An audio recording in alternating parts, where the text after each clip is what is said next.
Okay, I'll redo it. I'll be mean this time. Okay, welcome class. This is our quiche lesson. I used all local ingredients with the exception of spices, and I actually used some non-local potatoes. I'm sorry.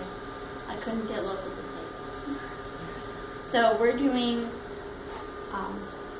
a vegetarian quiche sample and a ham quiche Lorraine for the main dish. So I'm going to first go over the anatomy of a quiche. And the anatomy of quiche is crust, filling, and custard. Crust is optional, of course, but I highly suggest you do a crust for your quiche because it'll be easier to serve. So I'm going to show you how I make pie crust. That is my first job. I've got a small food processor, a cup of flour, a big tub of butter, which I will make 8 tablespoons of butter out of. Sorry, I have to move the table. Sorry. And a very ice cold liquid. Usually use ice water, but I like to use a alcohol that's been in the freezer because then I don't have to worry about having ice cubes and I don't have to worry about it freezing because alcohol does not freeze in the freezer. You can always opt for a non-alcohol. I'm using the cheapest Evan Williams because that's what I had. So, let's go.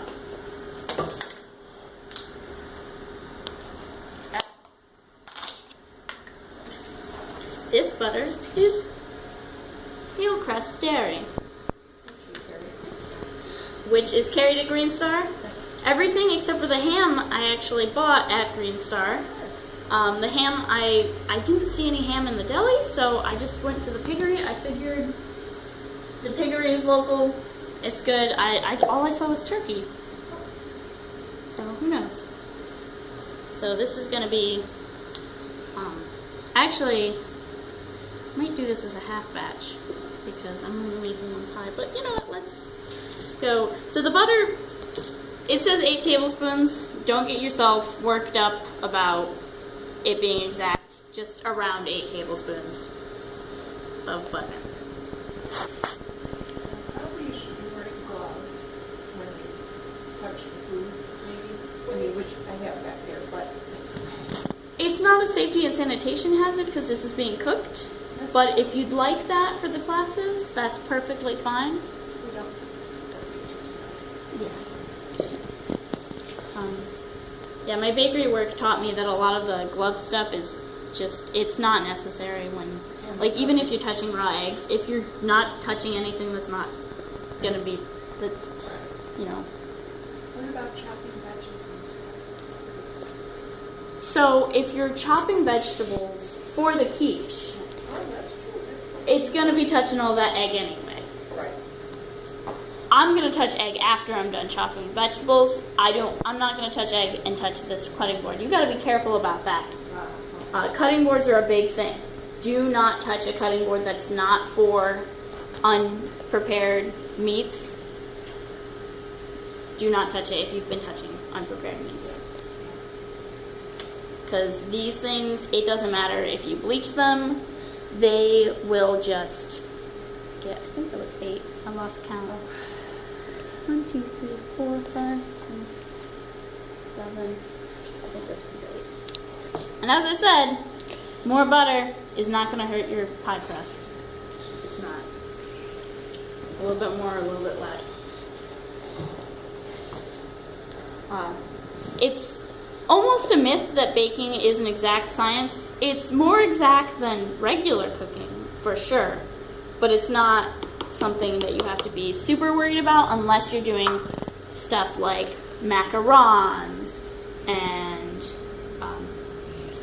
baking soda leavened things.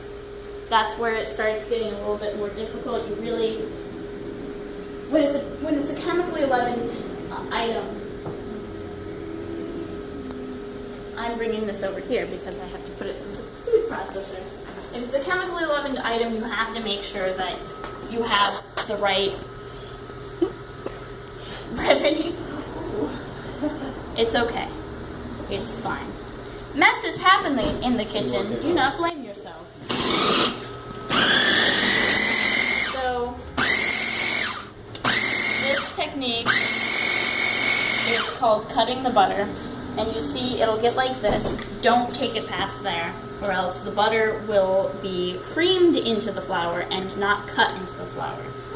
And it's a good idea to keep your butter in the freezer, to pre-cut it into cubes. It's hard to do with the Hillcrest butter because it's in a tub, and I haven't found it outside of a tub ever, so it's hard to cut into cubes. So you're making this crust recipe? Yes, that crust recipe right there. And see this? This is a chunk of butter that I need to put back into the food processor. Don't beat yourself up over stuff like that. It happens. I've been making scones, 15 or more batches of scones every week for over a year. And this happens every time you use a food processor. It's unavoidable. Completely.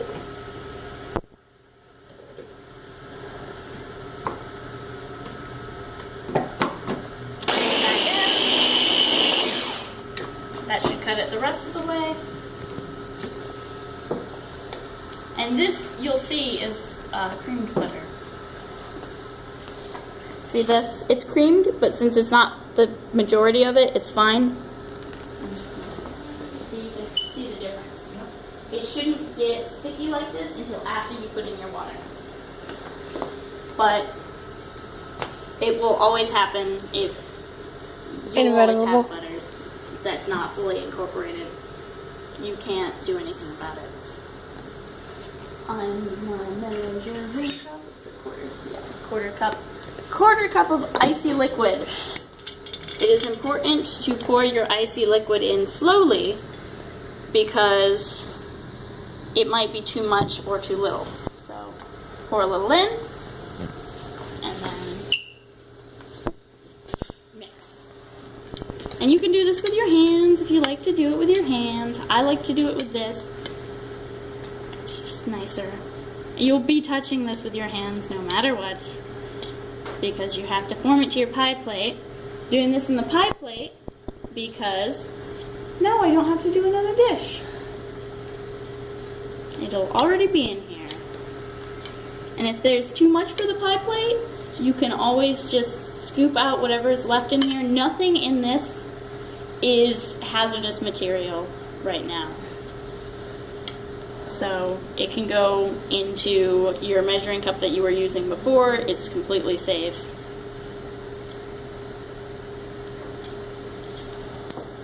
And I might have to put more flour in this, and that's normal. Don't worry about it. The recipe says flour for dusting for a reason. And even if you go by weight instead of volumetrics, you will end up having to use flour for dusting because moisture in the air can change things. And sometimes it works out perfectly. This actually might be perfect. It's feeling pretty close to perfect.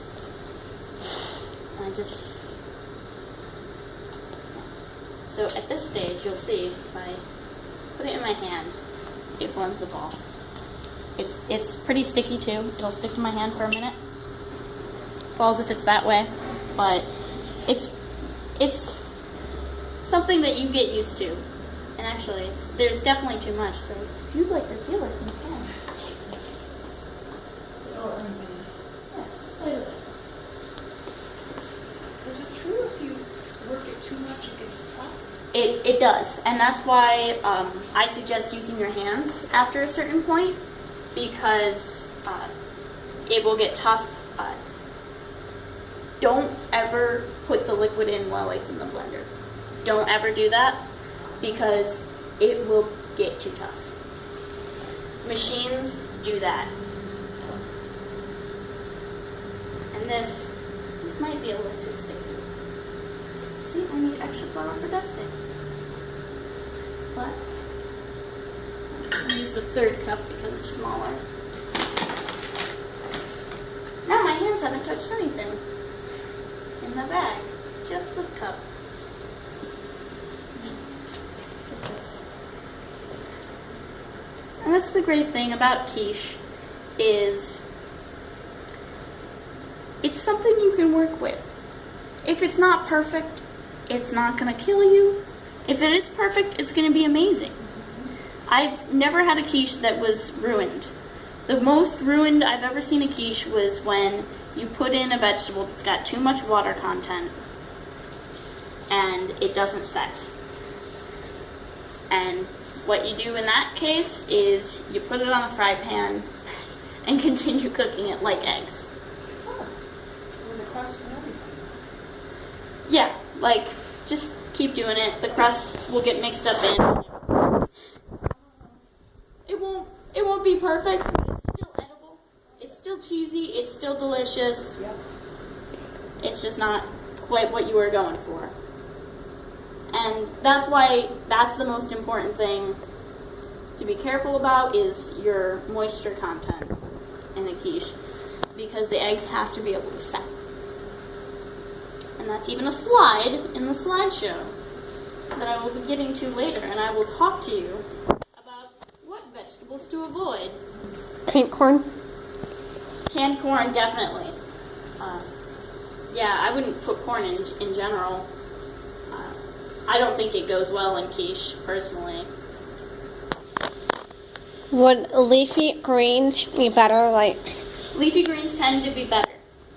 That's 100% true. I would stick to fresh leafy greens because canned leafy greens might have water in them and it's hard to drain them. couldn't you like take them out of the pan and drain that water and like, You could. air them? It's just still hard.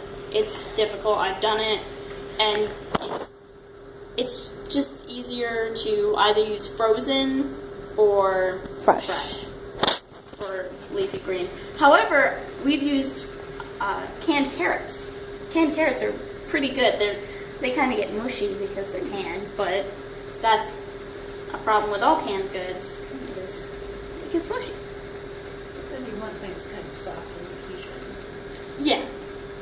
And with quiche, it's not too big of a deal. I like a quiche with a little bit more texture. I need to work on a little smaller surface. This is just too difficult for me. So it says in your recipe, roll out in